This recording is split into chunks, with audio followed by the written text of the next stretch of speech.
speaker, Dr. Jason Clay of the World Wildlife Fund. I had the good fortune to work with Jason at the World Wildlife Fund for a number of years. Jason serves as the Senior Vice President for Markets and Food and Executive Director of the Markets Institute at the World Wildlife Fund. Before joining WWF, Jason ran a family farm, taught at Harvard and Yale, worked at the US Department of Agriculture, and spent more than 25 years working with human rights and environmental organizations. Jason is the author of 20 books and is National Geographic's first ever Food and Sustainability Fellow. He was also awarded the 2012 James Beard Award for his work on global food sustainability. And this is my favorite part of the bio. Jason's favorite flavor of ice cream is Ben & Jerry's Rainforest Crunch, which he helped create with sustainably harvested ingredients after meeting Ben at a fundraiser for featuring the Grateful Dead. Okay. Jason is a big picture thinker. I've always been so impressed by his ability to figure out what actually matters, to determine what is needed to drive change, and to convene people to act in a way that produces meaningful results. It's my pleasure to welcome him here today.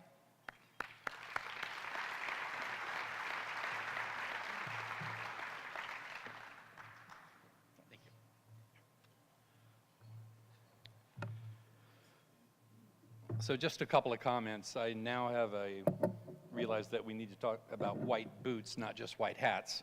I was wondering if we could get them all the way up to waiters so that we could talk about white hipsters. But more seriously, if we can start changing the way we think about some of these problems that we have, we might find that we have totally different solutions.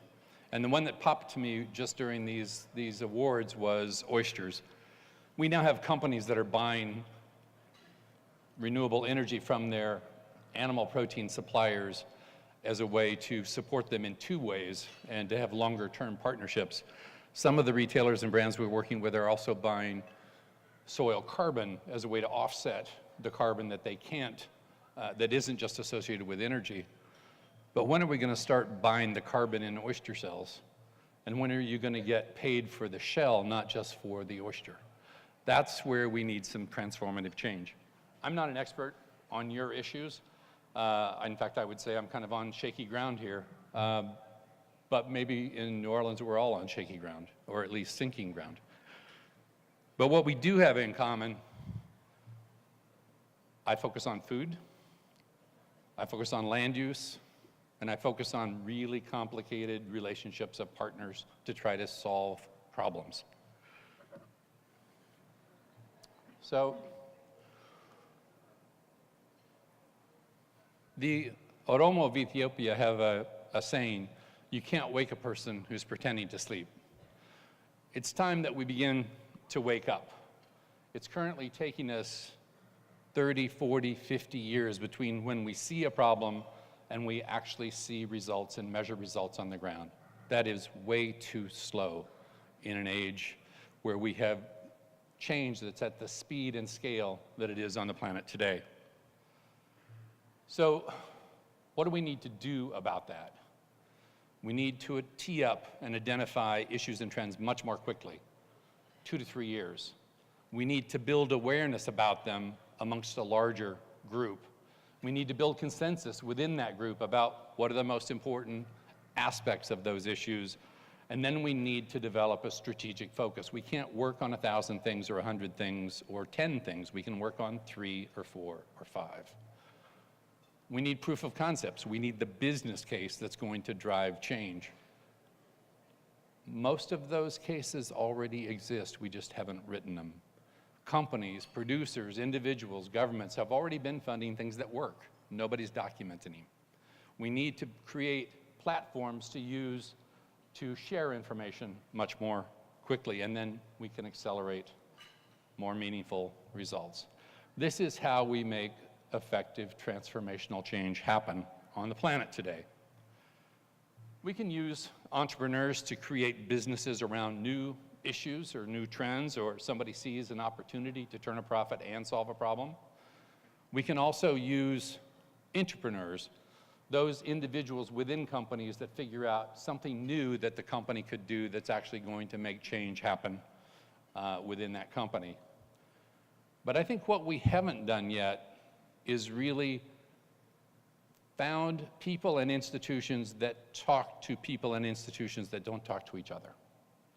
How do we collect the good ideas and good information from one company and take it to another, from one government agency and take it to another? These are what I would call extrapreneurs. They're the honeybees in the system. They cross-pollinate. They're the things that make change happen faster. I personally think that this is kind of the social side of machine learning. This is where we need to be thinking much more laterally. And I think this is the future, if you will, from my point of view at least, of NGOs who want to operate on a more global level. Here is the problem I go to sleep with every night. In the next 40 years, we have to produce as much food as we have in the last 8,000. How are we going to do that? How are we going to do that with climate change? How are we going to do that where business as usual is actually a stretch goal now?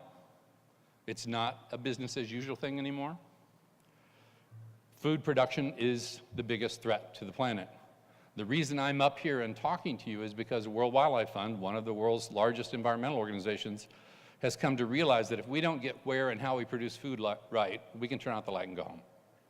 We won't have biodiversity. We won't have the critical ecosystem functions we need. And if it comes to a choice between feeding a child or cutting a tree, the tree's going to lose every time. So we've got to be anticipating these issues much faster than we have been to date. Today we use about 40% of the land on the planet for food. If you take into account deserts, rivers, lakes, and urban areas and transport and infrastructure and national parks, we're up to 77%. We couldn't double this 40% area if we wanted to, so we've got to figure out how to produce more with less. And the issue isn't just about the land part of the equation. On the mammal side, all the wild mammals on the planet today represent less than 3% of the biomass of animals on the planet. It's humans and our associated collections of livestock, pets, domesticated animals. So here's my reality. We have 7.5 billion food experts on the planet. Everybody is an expert on food because they eat every day. And you're not going to tell them what to do, so you can forget about it. We also realize that social media trumps science every time. Extremes dominate discussions, and there is a distrust not just of globalization and trade, but also experts. But we can't get away from one basic issue. Today we have 7 billion, let's say, people on the planet. They consume 1 unit worth of consumption, 7 billion units of consumption.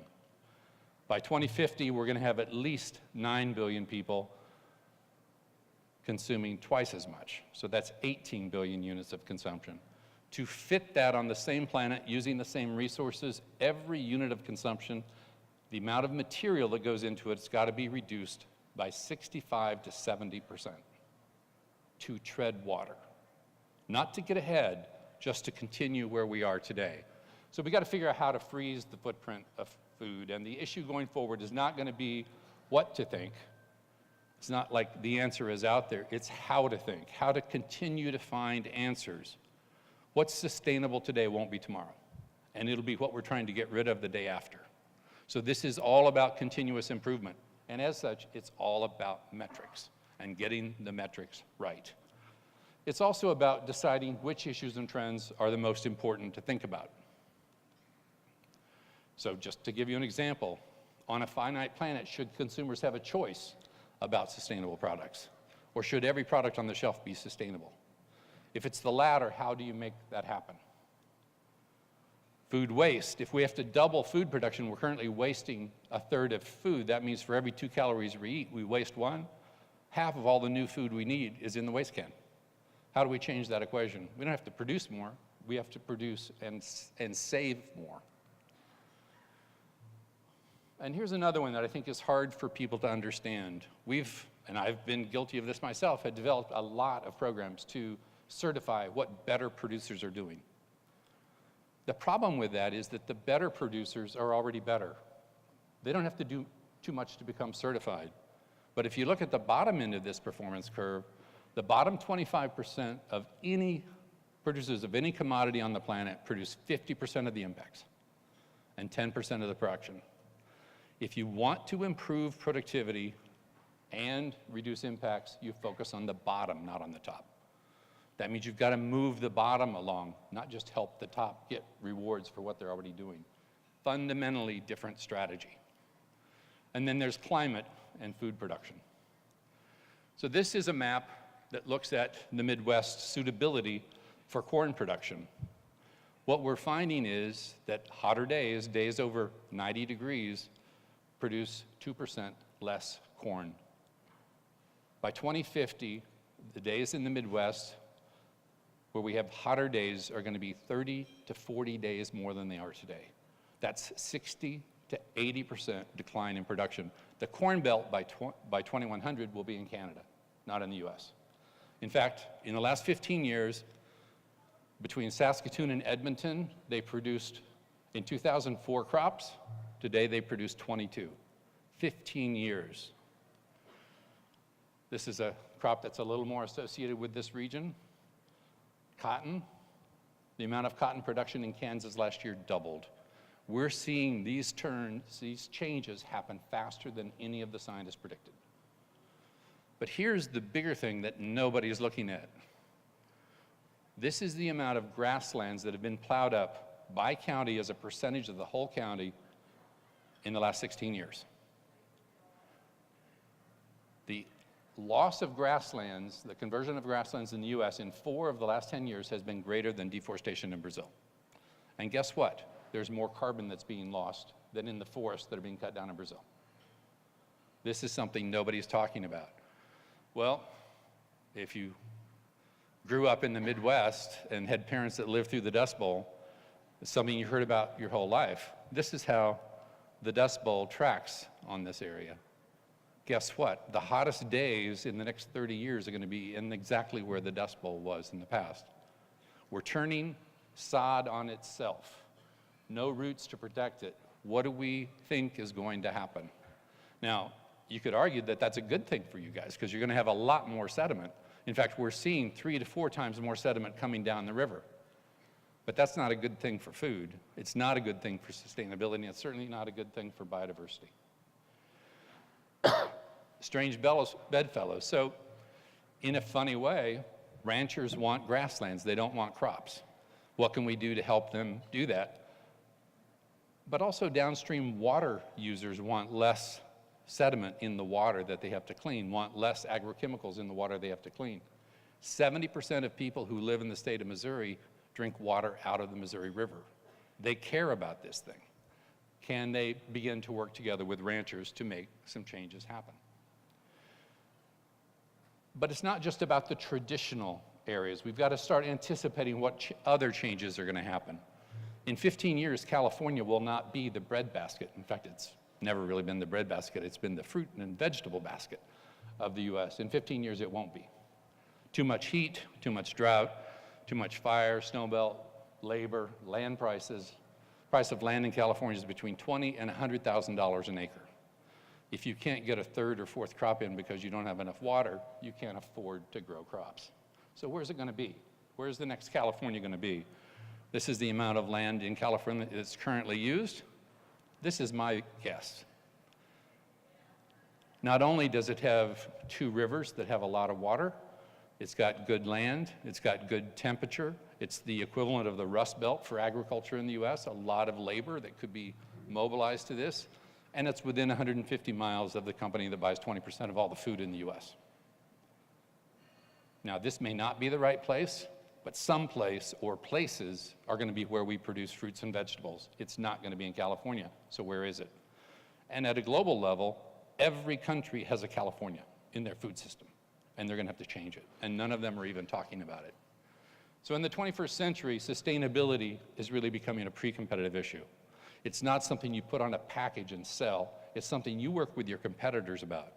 Kellogg's and General Mills, Costco and Walmart, Pepsi and Coke. In 2013, the Global Salmon Initiative was founded. The 17 largest companies realized that their license to operate, their access to market, their reputation as an industry was only as good as the poorest performers. So they all created, 17 of them, 70% of global production, created a contract that they were going to work together and all become certified against global credible standards. Well, this is how they compare with forest certification, which is just now at over 16% of the global market, and global fisheries certification, which is at about 12% of the global market. And in 5 years, this is what salmon has done. This is what we need to do in every sector. And the way they did it is by sharing their information. What are the impacts? How do you solve them? What's the investment you make? What's the return on investment? What works? What doesn't work? They get more information by sharing data than they do by holding it. And that's a big takeaway here. There's another big takeaway that's been happening. In Ireland, I don't know if you all remember this or not, but there was a horse meat scare. And the government was afraid they were going to lose a lot of exports. And McDonald's, who buys something like 43% of all the meat that they sell in Europe comes from Ireland, went to the government and said, you're going to fix this problem. And so the government decided to require anybody exporting food to put their information into a common database about how they could learn faster, et cetera. And so they did. And they came up with Board BIA. They set a goal that 100% of the food exports would be certified by 2016. They didn't make it. But they have more than 90% of beef and dairy and seafood, which is a huge start. No other country has done this kind of thing. And you can imagine the producers were not too keen on it to start with, but now they're actually figuring out how to become more efficient, how to reduce their costs. I think the defining issue for the 21st century from a food point of view is going to be around protein, and in particular around animal protein. Traditionally, poultry is maybe the poster child for being the most efficient, actually getting within the planetary boundaries, if you will. If every food system could improve the way poultry is done, then we would actually be in good shape. And they did it by measuring and focusing on conversion, the feed conversion ratio, on mortality, on age to market, and on the weight at the time of harvest. What they didn't focus on was water, on antibiotics and other chemicals that are used in producing chicken and animal welfare and cage-free. If they had taken any of those things into account, they would not have achieved these goals. And so as we go forward, particularly with animal protein, we're going to have to shift from maximizing production or maximizing performance on one key variable to optimizing production on several. And it's going to be around feed and feed management and feed additives and the gut biome and all kinds of things. And it's going to be around manure and manure management, and not just making biogas or converting that to natural gas or electricity, but also capturing NP and K, capturing liquid ammonia, capturing suspended solids, selling multiple streams for revenue rather than just animal protein, doing closed loop production. We've set a goal, and we're working with a number of the producers in the US, the producer groups, that 50% of North American animal protein impacts will be reduced. This is land, water, and greenhouse gases by 2030. And we're going to be able to achieve that goal. So I come from Missouri. We have a saying, if you don't know where you're going, any road will get you there. Well, we need to think more about what's coming. We need to focus on good and better. We don't have time to wait for best. And then we need, once we've got directionally in the right direction, continuous improvements to get us where we're going to go. Thank you very much.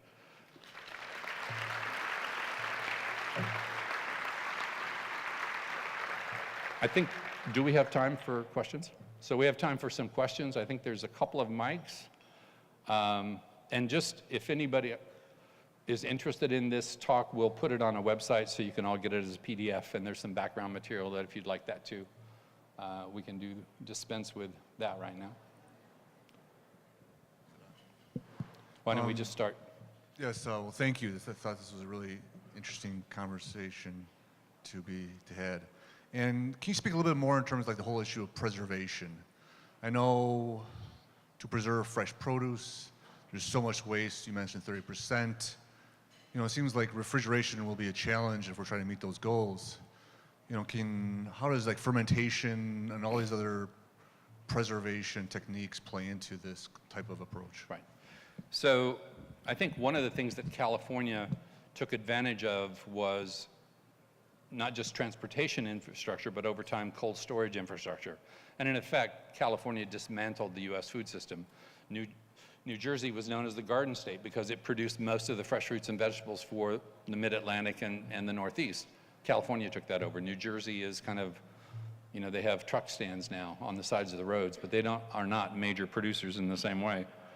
Going forward, we're going to have a lot more decentralized production of food. I think we're going to have vertical agriculture in cities where stranded assets like thermal power plants that use 45% of all the water in the US and produce heat and have excess electricity could actually be partners to produce hydroponic fruits and vegetables in the middle of food deserts, in the middle of cities, in the middle of the winter. We've just got to start thinking differently about this. We've got a big project on this and done a lot of research on this. Right now, the critical factor is that we don't have a narrow bandwidth LED light. The LED light that we've got is about 200 bandwidths, creates too much heat, takes too much energy. When you're competing with the sun, which is for free, you've really got to be very, very good on your use of paid inputs, and energy is one of those. But I do think we're going to see a lot more of that type of thing, but not the mom and pop producers that are feeding cities through urban markets and stuff like that. More things that can happen at scale. And we're focusing on the investors in this being the stranded asset themselves, so the power plants, but also the school systems and community trust and groups that are interested in this, and even the USDA using this kind of produce as part of a food stamp system, where you're actually maybe even using another stranded asset, the post office, to help deliver this kind of food locally. We could have first-class meals in addition to first-class mail. So there's a lot of things that we could think about. Is there another question? Oh. Hi, thank you. I really appreciated the presentation, and I'm glad we're talking about climate with the state of the coast. And I also really appreciated the theory of change slide. I think we don't talk about those kinds of approaches a lot. I'm interested in the calculations that were there, especially when talking about population. One thing we don't acknowledge is that US consumers consume way more than consumers in, say, continents like Africa or South America. But when we see those numbers, we just see the food production that's needed to satisfy the numbers, but we're not taking into account the consumption patterns in the US and of Americans in particular. Can you speak a little to the differences of how the global population consumes? So you're absolutely right. I mean, I've done calculations on this. I haven't updated them for a few years, but the average cat in Europe consumes more resources per year than the average African. The average American consumes about as many resources as 33 Africans. And so even though population growth in Africa is going to continue faster than other places, and income's going to increase and consumption's going to increase, we also have to look both at the population issue, but I think primarily the consumption issue, because it's how people consume that's ultimately going to determine the fate of the planet. So we've got to really be on top of that one. One of the reasons we're so interested in the animal protein issue is that we don't think anybody's going to tell other people what to do. But we do think that providing critical data that allows you to analyze what the impacts of your choices are, to make more informed choices, that's where we ought to be right now. And that means creating space so that we can actually have the hard discussions that need to be had. So rather than focus, like just jump in and focus on consumption, which is something that we think would close down a discussion pretty fast right now, we're focusing on illegality.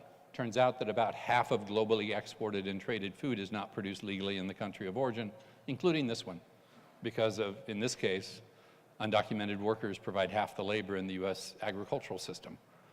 Anything produced by those people is technically not legal.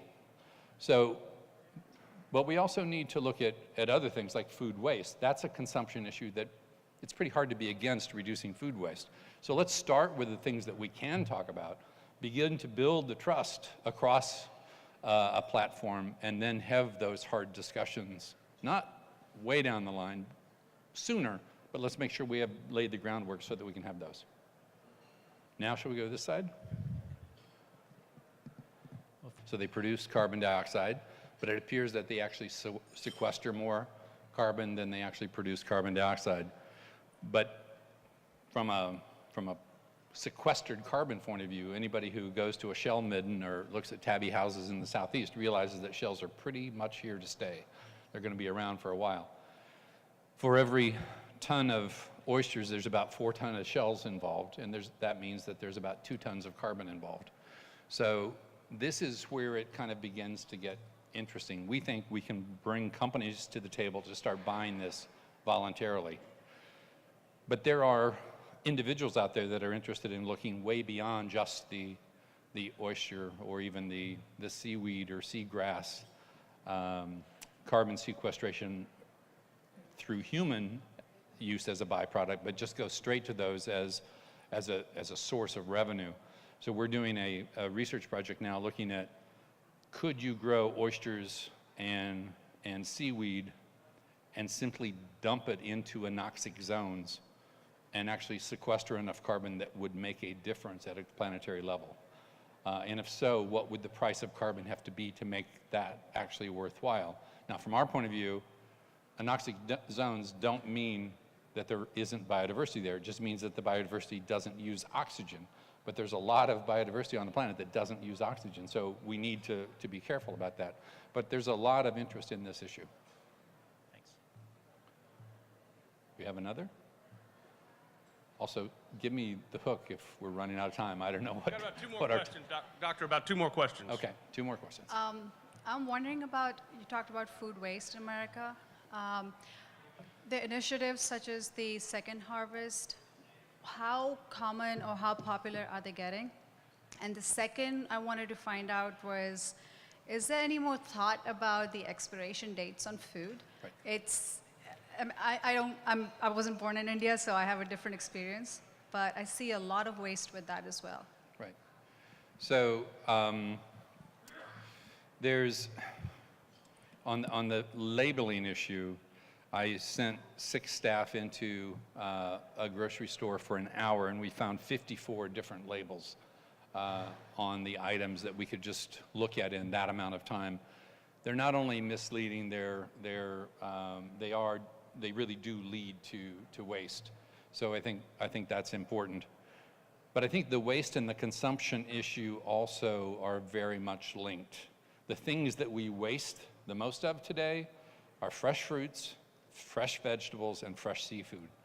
All of them in the US have about a 50% waste rate, with seafood being about 52%. So how can we actually move back from that? We were just talking at the table before I came up here that we've just done work on about 20 different fresh fruits and vegetables and found that the highest waste rate is for romaine. Romaine lettuce, at least in the work we've done in 3 different states, has a 70% waste rate in the field, 10% at the first processing plant, and 10% more before it actually even gets to the consumer. So 90% waste rate. These are the kind of things where we need to know which are the problem areas to focus on and then begin to focus on them. Shall we take the last question? One. So thank you for being here. I really appreciate all of your insight. I'm curious, and maybe my question changed when you mentioned seafood and preservation there. I live, like most of the people in this room, on the coast.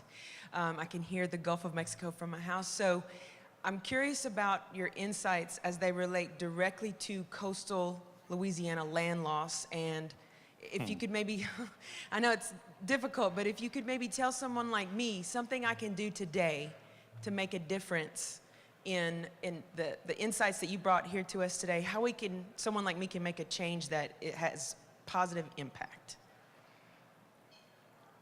So I don't know how to answer that question from a geographically specific location like yours. I would say that if you're in the business of seafood, you're in luck because we're still going to have a lot of ocean in this area. In fact, we're probably going to have even more than we have today, despite the good works of everybody.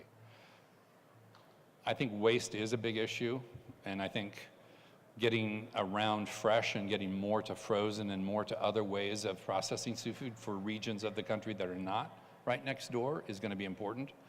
The average fresh seafood in the US is 20 days from capture before it's sold. This is why most grocery stores in many parts of the country that aren't on the coast smell like Clorox. They don't smell like seafood because they have to clean and disinfect and to remove the smell. So we've got to figure out ways to do that. Some of the dietary proposals that are coming out of the EAT Forum and Lancet out of the UK are that we should eat more seafood globally. In fact, the projections that I've seen suggest that we should double seafood consumption. Well, we're not going to do that with wild-caught seafood. We have got to figure out how to embrace a more sustainable aquaculture program as well so that we can do both, because we're going to need both if we have that kind of increased consumption. So I think maybe I'll stop with that answer, and if that didn't answer any of your questions, just you know where to find me. Thank you very much.